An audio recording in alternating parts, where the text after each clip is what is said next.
MLC కవిత అంశాన్ని న్యాయస్థానంలోనే తేల్చుకుంటామని మాజీ మంత్రి ఎమ్మెల్సీ సత్యవతి రాథోడ్, ఎంపీ బడుగుల లింగయ్య యాదవ్ తేల్చి చెప్పారు. అరెస్టులు, కేసులతో భయపడేది లేదని వారు స్పష్టం చేశారు. బీఆర్ఎస్ పార్టీని దెబ్బతీయాలన్న మోదీ కుట్రలను ప్రజాక్షేత్రంలో తిప్పికొడతామన్నారు. గతంలో ఈడీ వచ్చాక మోదీ వచ్చేవారని, ఇప్పుడు మోదీతో పాటే ఈడీ తెలంగాణకు వచ్చి కవితను అక్రమంగా అరెస్టు చేశారని ఆగ్రహం వ్యక్తం చేశారు.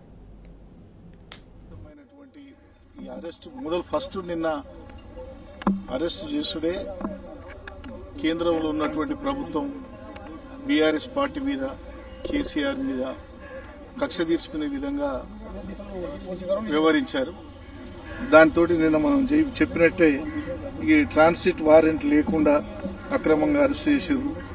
సుప్రీంకోర్టు నిర్ణయాన్ని కూడా పక్కకు పెట్టిండ్రు. దానికి తోడు ఈ ట్రాన్సిస్టర్ అండర్టేకింగ్ రూల్స్ ను కూడా మరి వ్యతిరేకంగా చేసింది. కాబట్టి ఇప్పుడు ఇది కోర్టు పరిధి పోయింది.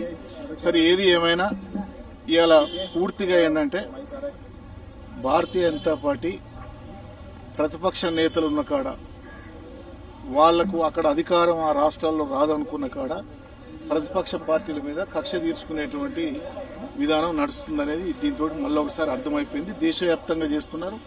అట్లనే కేసీఆర్ మీద, లేకపోతే కేసీఆర్ ను డిమోరల్ చేయాలని చెప్పి కవిత గారి మీద కూడా నిన్న ఈ అక్రమంగా అరెస్ట్ చేసినాం. దీన్ని మేము బీఆర్ఎస్ పార్టీ తీవ్రంగా ఖండిస్తున్నాం. ఇటువంటి అరెస్టులతోటి దీంతో బీఆర్ఎస్ పార్టీ, కేసీఆర్ భయపడే నాయకుడు గారు. ఖచ్చితంగా చట్టపరంగా మేము ఎదుర్కొంటాం. బీఆర్ఎస్ పార్టీ ఇవాళ ప్రజల్లో బ్రహ్మాండంగా ఇవాళనైతే కవిత గారిని అరెస్ట్ చేసిందంటే తెలంగాణ మొత్తం కూడా ఇవాళ భారీ ఎత్తున నిరసన ర్యాలీలు చేసింది ఈ యొక్క బీజేపీ ప్రభుత్వం మీద. ఖచ్చితంగా మేము బీఆర్ఎస్ పార్టీగా మేము ఇటువంటి వాడికి భయపడేది ఏం లేదు. రాబోయే రోజుల్లో మా పార్టీ పరంగా కేసీఆర్ గారు మేమంతా ఆలోచించుకొని ఏం చేయాలో చేస్తాం. రెవెన్యూ కోర్టులో కవిత గారికి ఇవాళ ప్రవేశపెట్టి వారం రోజుల ఈడీ కస్టడీకి తీసుకోవడం జరిగింది. ఇది అనైతికం. నిన్న వారి ఇంటికి వచ్చి సర్చ్ వారెంట్ పేరుతో ఇంట్లోకి వచ్చి సర్చ్ చేసిన తర్వాత ఏమి దొరకనప్పుడు అరెస్ట్ వారెంట్ చూపించి అప్పటికే ఒక ప్రీ ప్లాన్డ్ గా వారిని అరెస్ట్ చేయడం జరిగింది.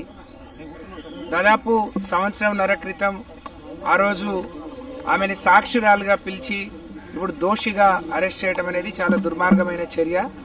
గతంలో ముందుగా ఈడీ వచ్చేది, నరేంద్ర మోడీ గారికి పడని వాళ్ళు, పడని పార్టీ, వ్యతిరేకంగా ఉన్న పార్టీలు, ఆయనతోని పోరాటం చేసే, ఆయనకు వ్యతిరేకంగా పోరాటం చేసే పార్టీల మీద ముందుగా ఈడీలు వచ్చేది. బెదిరించి భయపెట్టి లోపరుచుకోవడం, ఎవరు భయపడి మరి లొంగిపోరో అలాంటి వాళ్ళ మీద మళ్లీ మోడీ గారు వచ్చేది. కానీ నిన్న మాత్రం ఒకవైపు ఈడీ, ఒకవైపు మోడీ గారు వచ్చిండ్రు. అక్రమంగా అసలు ఎలాంటి ఆధారాలు లేకుండా మరి ఒకవైపు అయిపోయింది కేసు అనుకునే క్రమంలో ఎన్నికల ముందు కల్వకుంట్ల కవిత గారిని అరెస్ట్ చేయడం ఇది హేయమైన చర్య. దీన్ని తీవ్రంగా ఖండిస్తాం. బీఆర్ఎస్ పార్టీ గాని, వ్యక్తిగతంగా తెలంగాణ సమాజం గాని తీవ్రంగా ఖండిస్తా ఉన్నాం. మా నిరసనల్ని నిన్నటి నుంచి మరి అక్కడ తెలియజెప్పడం జరిగింది. కేసీఆర్ గారిని బలహీనపరచాలి, లేకపోతే బీఆర్ఎస్ పార్టీని బలహీనపరచాలి, కవిత గారిని అరెస్ట్ చేయడం ద్వారా అది సాధ్యమవుతుంది అనుకుంటే అది మీ భ్రమ తప్ప ఇంకోటి కాదు.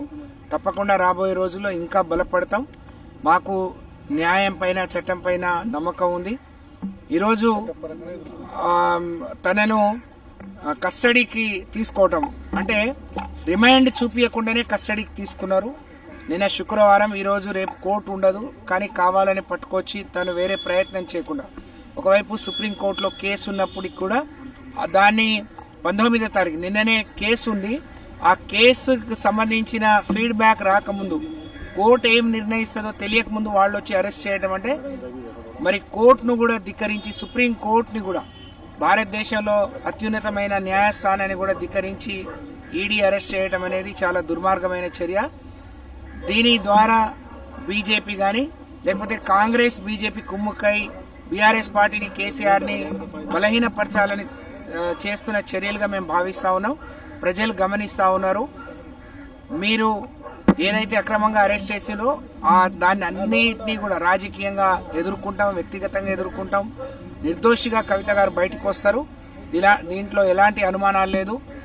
ఒకవైపు బీజేపీ పార్టీ వాళ్ళతో పొత్తు కుదుర్చుకుంటే వాళ్ళతోనే రాజకీయంగా కలిసి వస్తే కేసులు ఉండవు. పెద్ద పెద్ద కేసులని కొట్టేసిన వాళ్ళు ఎవరైతే రాజకీయంగా ఎదుర్కోలేక ఇలాంటి పిరికి పంద చర్యలకు పాల్పడటం నిజంగా శోచనీయం, ఇది దుర్మార్గం. దీన్ని అన్ని రకాలుగా మేము ఎదుర్కొంటాం. న్యాయస్థానం పైన విశ్వాసం, నమ్మకం ఉంది. ఖచ్చితంగా పోరాడి గెలిచి విశ్వాసంతో తిరిగి వస్తామని చెప్పి తెలియజేస్తాం.